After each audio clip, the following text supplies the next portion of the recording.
What is going on, guys? My name is Funky Monk, and in today's short video I'm going to be discussing and teaching you guys some of the ins and outs of Big Spell Mage.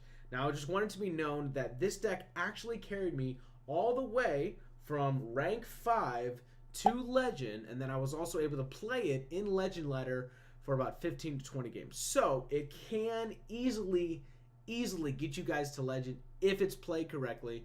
Now, I know there's a lot to learn with this deck, but I'm just going to be discussing with you some of these smaller things just to kind of get you started with playing the deck. Now, one of the reasons why I believe this deck is doing so well for me is because when I woke up the 19th, I saw that all these nerfs went live, and it basically cut away Kingsbane Rogue, it basically cut away Shudderwock Shaman, Odd Paladin, and Druids in general. So the only kind of nerf that this deck really got affected by was the Chain Gang, and even then you're only going to buff your Chain Gang once because this variation only runs one Chain Gang, and that's if you get Keleseth before you play it. So there was real no nerf, and this deck did really poorly against Shudderwock Shaman and Odd Paladin, and I also had some complications playing against Kingsbane. But now that those are gone, this deck has almost free reign to just trample over everything. So that's something that you don't have to worry about when you first start playing this deck, because that's gone. Something else that I wanted to point out is since all these nerfs went live, I've been facing a numerous amount of hunters, right? And it's the spell hunters that play both the Death Knight and Zul'jin. So one thing you always want to look for is your Dragon's Fury early on. If you ever see Hunter, mulligan for Dragon's Fury. Mulligan for Dragon's Fury. It allows you to play Blizzard on turn 6. It makes it more comfortable to play your Lich Kings on turn 8 and stuff like that. And also it is just a perfect clear for the Spellstones. And if you have one just as a safety net for whenever they do play Zul'jin, it's just an easy clear. Going off of that, I have actually found myself winning a majority of games against most hunters. I think I've actually queued up against about 17 hunters, and I've won, I think it was like 15 out of the 17 games. So something else that I've actually recently learned after playing this deck is that you can actually switch out Acolyte of Pain for Zola, mostly because you're trying to hit Jan'alai with that Zola on turn 10, and that just gives you that much more value in the instance that you're playing against, say, the mirror matchup against another Big Spell Mage, or you're playing against something that has a lot of control-y cards, such as like Warrior with all their executes and various minions that can execute your minions. So it just gives you that much more value. Speaking of going against Warrior, you never want to draw. Never, ever, ever draw. Hence why, for that matchup, Zola would be way better than Acolyte. If you draw Acolyte against a Warrior, don't draw. Just don't draw, because it's most likely going to go into the fatigue, and you are favored in that matchup. You are heavily favored in that matchup already, so don't outdraw your opponent. Let him draw more than you, because he needs to. He needs to get to his value cards. And another thing is, in the mulligan stage against Warrior, always keep Jaina. Always, I mean, there's actually, what am I talking about? You should almost always keep Jaina in almost all matchups.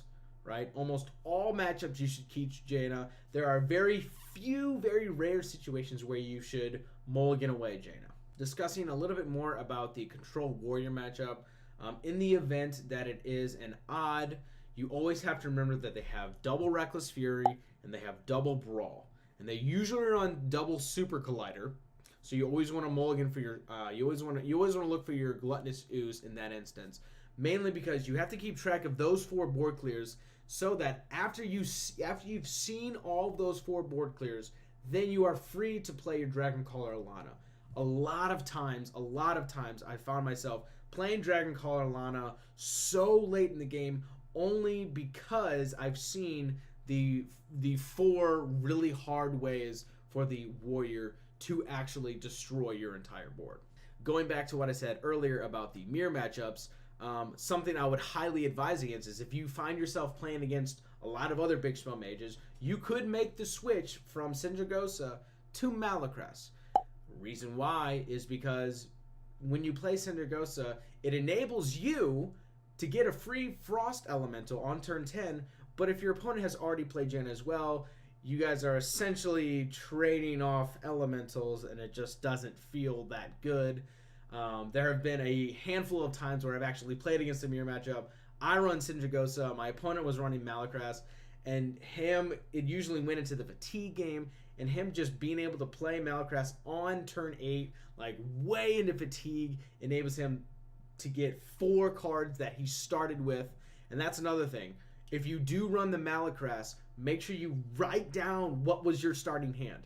In the event that you need to play Malakras and figure out, maybe I can benefit from my starting hand, write down your starting hand. That is also very crucial. Another thing to consider is you are generally favored in a majority of matchups.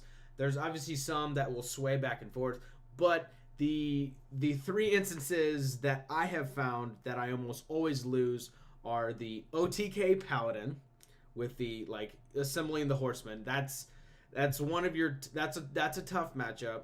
APM Priest is another tough matchup, and then as well as Mechathune Priest. Yes, I actually faced a handful of Mechathune Priests. I think it was like 2 or 3 of them, and I lost almost every time, just because it's just a very control-y deck, and just know that you're not favored, but you can still win. Another thing to consider as far as matchup goes, a lot of it is being able to almost guess what your opponent is probably playing, and in the instance that he's obviously playing some kind of aggro deck, you're always going to be looking for your Stonehill Defenders, your Tar Creepers, your Serenite Chain Game, and always, of course, Dragon's Fury. Always, of course, Dragon's Fury. Now, going up against Warlock tends to be kind of awkward for Big Spell Mage, because as of right now, from what I've seen, there's 3 different variations of Warlock. There's the ones that run the Skull, there's Even Locks, and there's Zoo Locks. Just a general rule of thumb, always keep Polymorph.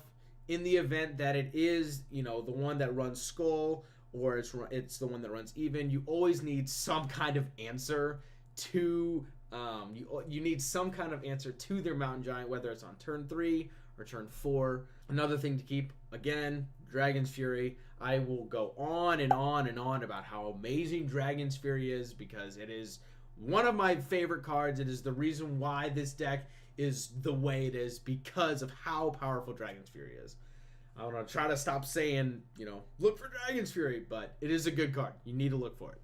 With all that said, again, there is still so much more to this deck that I could really get down into the nitty-gritty details of, what it takes to, do well with this deck. And I guarantee you guys right now, for at least another week or 2, while this meta is still forming, this deck is I highly recommend this deck, just because I have seen really good success with it.